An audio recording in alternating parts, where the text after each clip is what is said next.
예, 오늘 이분은 오랜만에 국민의힘 나경원 전 원내대표를 만나겠습니다. 지금 저출산 고령사회위원회 부위원장을 맡고 있는데 이제 한 50일 됐습니다. 해법이 좀 보이는가에 대한 질문도 해보고 또 당내 현안도 짚어보죠. 오늘 스튜디오로 나와주셨어요. 어서 오십시오. 네, 안녕하세요. 새벽에 축구까지는 못 챙겨보셨을까요? 축구 다는 못 보고요. 예. 후반전 봤습니다. 그래서 어떠셨어요? 아쉬웠지만 그래도 멋있는 한 골, 시원한 한 골로. 너무 시원했죠? 네, 너무 시원했어요. 예. 그래서 그래요. 그 한 골이 참 값졌고요. 예. 우리 선수들께서 정말 끝까지 포기하지 않는 모습 참 좋았습니다. 아유, 뭐 그런 문자 지금 왔어요. 우리 축구 선수를 너무 잘하고 이제 정치인들만 잘하면 된다. 늘 그렇죠. 정치인들의 문제라고 하시죠. 지금 저출산 고령사회위원회 부위원장이 되신 지 네. 오늘로 딱 50일. 예, 그렇군요. 아. 저도 안 세어봤는데 50일이 됐군요. 네. 사실 그렇게 길지 않은 시간이었는데 굉장히 활동 열심히 하신다고 들었어요. 노컷 뉴스에서 또 저출산 고령 사회를 극복하자는 그런 캠페인을 같이 벌여주셔서 너무너무 감사하고요. 사실 제가 국회 특위위원장도 2016년에 해봤었습니다. 네. 그래서 너무 어려운 문제라는 걸 잘 알고 지금이 마지막 골든 타임이다.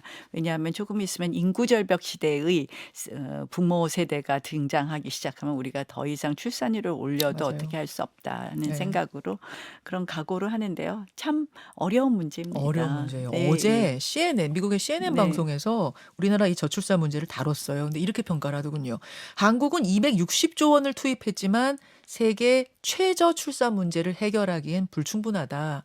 아무리 많은 자금을 투입해도 잘 안 된다. 재정 지원 외의 문제를 해결하는 다른 아이디어를 지금 내놓지 못하고 있는 게 아니냐. 이제 이런 평가를 내놨던데 부위원장님 어, 생각은 어떠세요? 충분히 동의합니다. 사실 이제 저는 세 가지 틀로 제가 준비해야 된다고 생각을 하는데요. 그동안 정책에 무엇이 잘못되었는지 또 어디에 사각지대가 있는 것인지 정책을 좀 보완해야 되는 부분이 있고요. 예. 한쪽은 이제는 좀 과감한 정책을 해야 된다. 재정 지원 문제도 사실은 좀 더 이 집중적으로 과감하게 투자를 하고 또 하나는 그동안 우리가 터부시되었던 이민 문제라든지 또 어떤 형태로 태어난 아이들이라도 예. 차별받지 않도록 우리가 미혼모의 문제라든지 이런 동거혼의 문제라든지 이런 부분에서도 사실 아이들이 차별받지 않고 클 수 있다면 그런 제도를 만드는 것도 중요하다. 예. 그래서 그런 정책 보완, 과감한 정책. 그래서 이제 등록동거원 같은 문제도 나오겠죠. 예. 그리고 세 번째가 이제는 좀 인식의 개선. 그래서 인식의 개선은 아무래도 결혼하고 아이 낳는 것이 행복하도록. 그래서 CBS에 너무 감사하고요. 캠페인. 예, 캠페인 예. 같이 해주시고 그래서 전통적인 또 가족 가치를 강조하지만 또 그렇지 않은 선택을 한 분들에 대한 존중도 또 우리가 같이 해줘야 되는 굉장히 복잡한 문제이고요. 어려워요. 그리고 저출산 정책은요, 사실은 생애 전 주기에 관련되어 있습니다. 사실 뭐 난임, 보육, 교육, 그리고 청년이 일자리를 갖고 주택을 마련하는 것이 시작이겠죠. 그래서 전 주기가 있고요. 또 그동안은 어떻게 보면 저출산에 집중을 했다면 이제는 우리가 아이들 키우는데 돈 다 쓰고 나면 노후는 누가 이런 생각들도 많이 그렇죠. 하시기 때문에 네. 고령 사회에 대해서 우리가 좀 더 튼튼한 보장을 해드리는 거. 고령 사회는 역시 건강, 돌봄 그리고 경제적인 문제겠죠. 그래서 이런 문제를 또 논의하다 보면 사실은 우리가 가장 중요한 것 중에 하나가 이제 인구 구조가 너무 빠르게 변하거든요. 예, 예. 그 핵심은 생산 가능 인구가 줄어드는 겁니다. 예. 그래서 이제는 정년 연장이라든지 유연한 고용과 근로 등에 대해서도 우리가 논의해야 될 때라고 생각합니다. 이게 그냥 출산하냐 마냐 문제를 그게 떠나서 완전히 아닙니다. 그냥 우리 사회 전반에 예. 영향을 끼치는 굉장히 중요한 예. 문제입니다. 예, 그러니까 그 문제. 1세부터 100세까지 하나에서 100까지 챙겨야 되는 맞아요.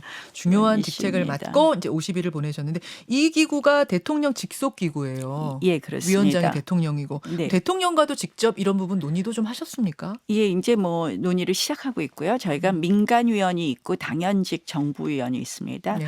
장관 7분이 들어와 계시고요. 민간위원회 임명 절차가 지금 아직 마무리가 못 됐습니다. 그래서 곧 마무리를 할 것이고요. 네. 그렇다면 이제 대통령 모시고 예. 이제 공식적인 첫 회의는 할 것이고요. 그동안 저는 이제 뭐 일단 차관 회의도 좀 하고 일부 부처 장관과는 또 부처 현안과 관련된 회의들을 좀 하고 있습니다. 그렇죠. 그래서 사실은 아까 말씀드린 것처럼 7개 부처 뭐 고용노동, 국토교통, 뭐 여성가족 보건복지 이런 것뿐만 아니라 사실 인구구조가 변하기 때문에 국방부 뭐 이런 굉장히 많은 부처가 관련돼 있습니다. 거의 전 부처가 관련돼 있는데요. 그래서 필요한 그동안 좀 사각지대가 있었던 정책을 보완하는 작업은 그동안도 쭉 논의하고 있었습니다. 그러면은 아직 뭐 구성이 완전 끝나지 않았으니까 아직 관전은 안 가보셨겠네요. 관전은 뭐 아직 못 갔습니다. 뭐 특별한 분들만 가시는 것 같네요. 간접 갔다 와야지 낙점이 된다고 막. 그러니까 아니 진짜 최근에 윤 대통령이 관저에서 여러 사람을 쭉 연달아 만나고 있는데 특히 공개 자리 말고 네. 비공개 자리에서 누굴 만났느냐가 주목이 되고 있어요. 네. 주호영 원내대표가 독대를 하고 와서 11월 30이었다고 하죠. 독대를 하고 나와서 한 말이 굉장한 지금 이제 뭐 파장을 낳고 있는데 이렇게 얘기했습니다. 당권 주자들 이름을 쭉 나열한 후에 이분들 다들 당원들 성에 차지 않는다. 성에 안 찬다. 수도권에서 대처가 돼야 하고 MZ세대의 소구력이 있어야 하고 안정적인 공천 능력이 있어야 한다. 이렇게 얘기를 했습니다. 이른바 뉴 브랜드론. 어떻게 들으셨습니까? 저는 뭐 뉴 브랜드론에는 상당히 공감하는데요. 사실 이제 지금 나오는 뭐 거명되는 자천 타천 거명되는 당권 주자를 쭉 나열하고 네. 이렇게 비판하시는 부분에 대해서는 상당히 유감입니다. 상당히 유감이세요. 네, 저는 사실 우리 당의 이 고질병이라고 생각하는데요. 어.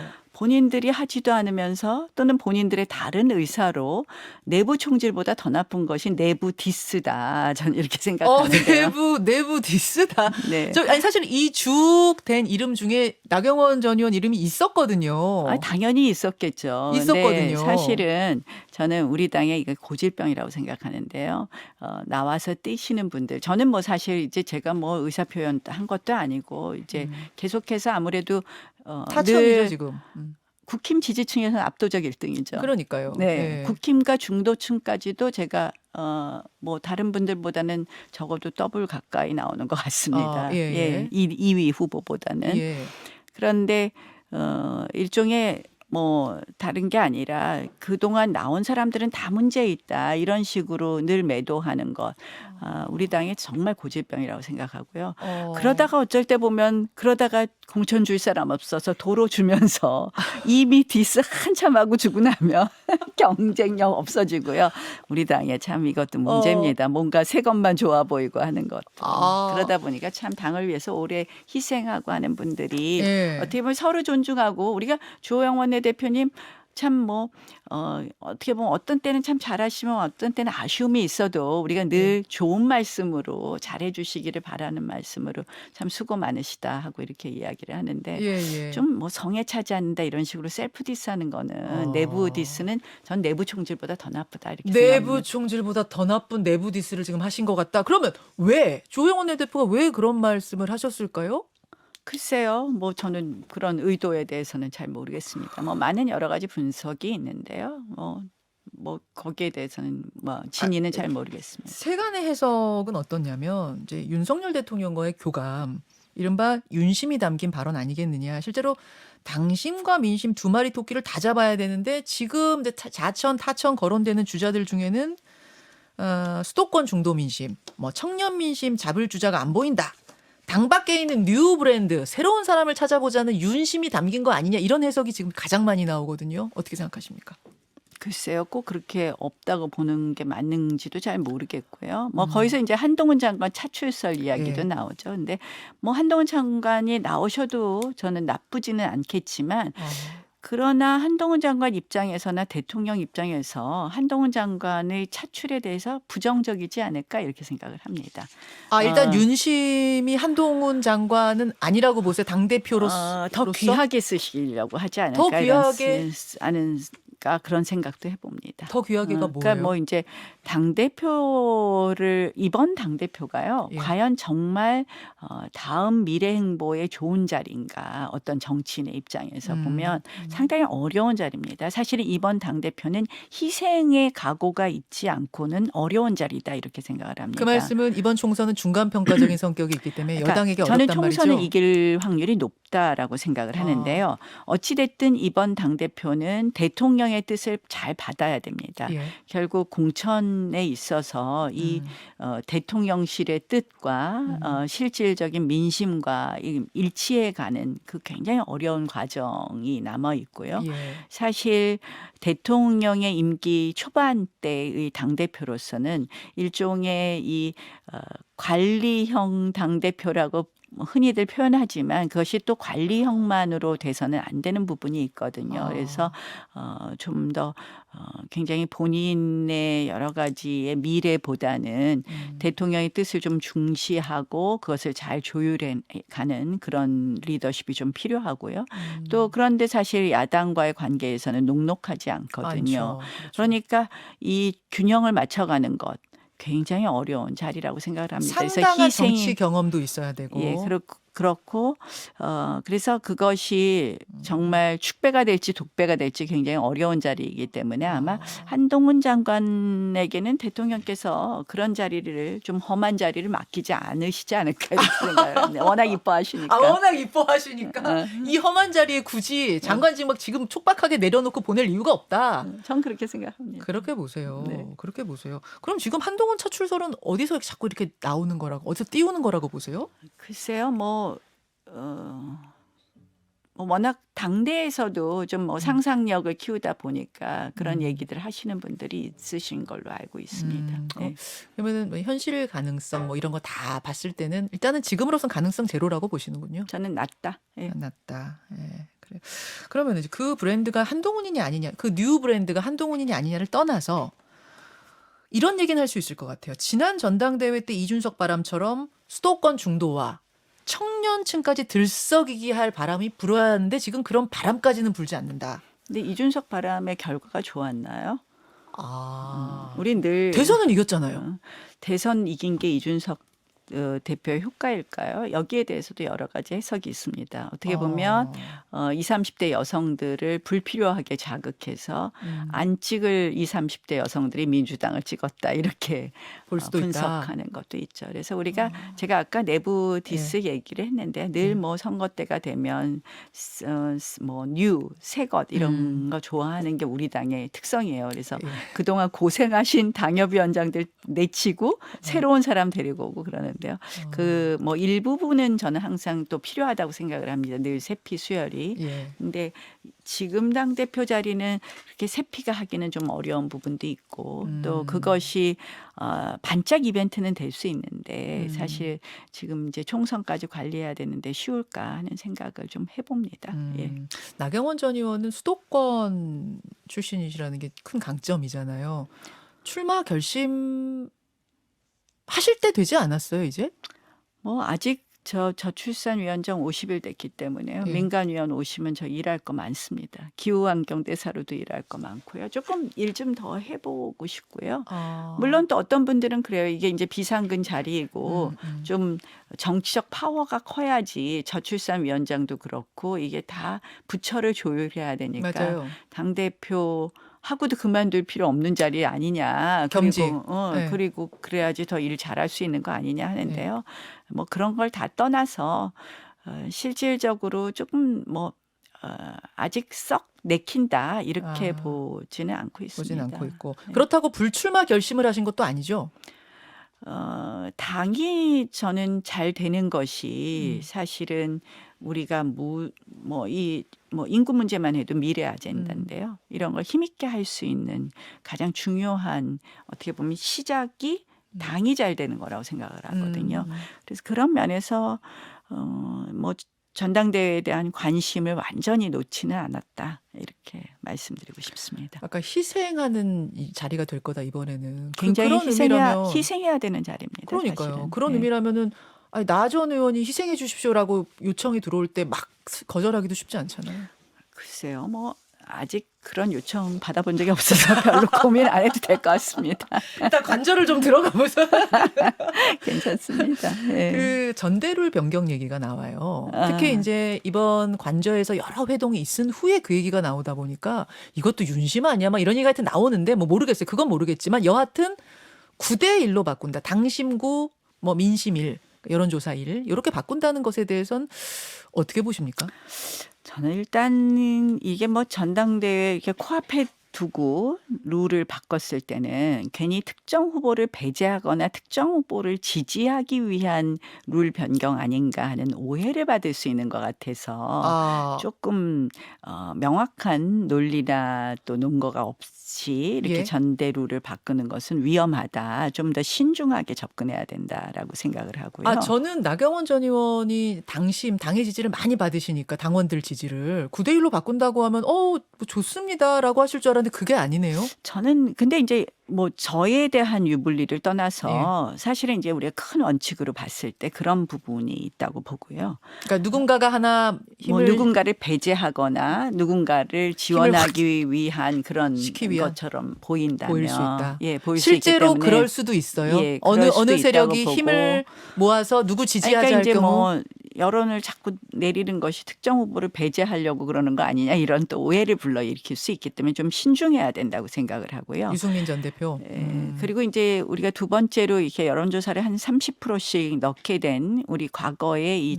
전당대회 룰 변경의 역사가 있습니다. 예, 예. 사실은 이제 지금 당원들 숫자가 많이 늘어나고 전당대회의 투표권자 숫자가 늘어나서 좀 예. 그런 경향은 많이 줄어들었지만 2010년 정도까지만 해도 제가 그때 최고위원 선거를 한 2번 나갔었는데요. 예.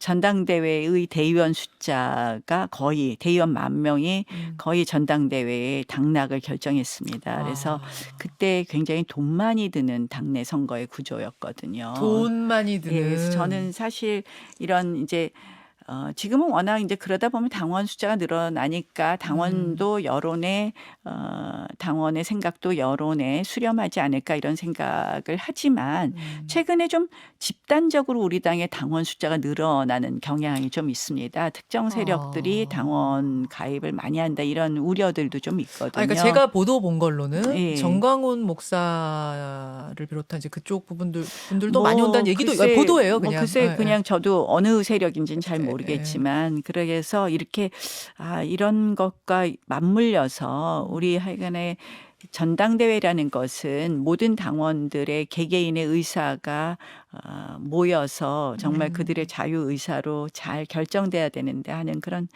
걱정은 또 하나 있습니다. 그래서 9대 1 반대시군요. 뭐 반대라기보다는 우려? 좀 신중해야 되고 뭐 좀 조금 더 부정적인 쪽이라고 말씀드릴 수는 있겠네요. 그래서 그러네요. 좀 더 신중해야 되고 우리가 그렇게 바꾸는 것에 대한 확실한 논거가 있어야 된다. 예, 시간이 얼마 안 그렇습니다. 남았지만 요거 하나 여쭐게요. 지난주에 오늘 너무 많이 물어보시네요. 정치 현안을. 오랜만에 나오셔가지고. 아니 저출산이 그거 많이 물어보신다는데 그거 50% 이거 50%라 했는데. 네, 이제 끝을 향해 갑니다. 지난주에 요 자리에 송영길 전 민주당 대표가 출연하셨어요. 하셔서 그 민주당 국민의힘 분당 가능성을 얘기하시더라고요. 뭐 이제 유승민 전 의원 지지율이 상당히 높고 이준석 전 대표도 청년층에 대한 지지가 높은데 반면 대통령 지지율은 낮기 때문에 결국 총선 가까이 가면 갈라질 거다. 이런 얘기를 하고 프랑스로 떠나셨거든요. 어떻게 생각하십니까? 저는 뭐 별로 동의하지 않고요.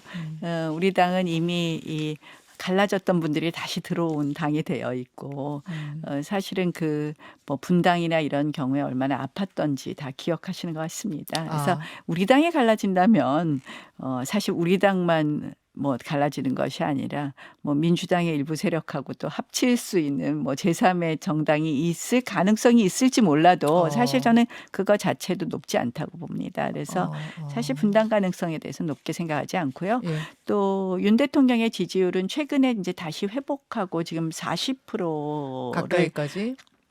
가까이 가고 있습니다. 40% 가까이 가고 있습니다. 사실 이제 결국 내년 총선은 대통령 지지율로 치르는 총선이라고 생각을 하는데요. 저는 조금 더 일하시는 모습에 있어서 법과 원칙을 지키는 것. 뭐 민주당 쪽에서 이거 검찰공화국 아니냐 네. 그러는데 저는 뭐 일부 뭐 검찰 출신 인사들이 많이 있는 건 사실이지만 결국 법과 원칙에 따른 법치공화국 최근에 화물연대 파업과 관련해서 보여주시는 모습이 그런 모습이라고 생각하고요. 저는 뭐 지지율도 크게 문제되지 않을 것이다. 대통령 지지율도 내년 총선이 되면 그렇게 알겠습니다. 생각합니다. 네. 아, 저출산 이야기 때문에 다시 한번 또 모셔야겠네요. 따로. 네. 한 번 더. 네, 우리 애써 주셔야 돼요. 애써주셔요. 정말. 네. 알겠습니다. 네. 오늘 여기까지 말씀 듣도록 하죠. 나경원 저출산 고령사회위원회의 부위원장 함께했습니다. 고맙습니다. 고맙습니다. 김현정의 뉴스쇼는 시청자 여러분의 참여를 기다립니다. 구독과 좋아요, 댓글 잊지 않으셨죠? 알림 설정을 해두시면 평일 아침 7시 20분 실시간 라이브도 참여하실 수 있습니다.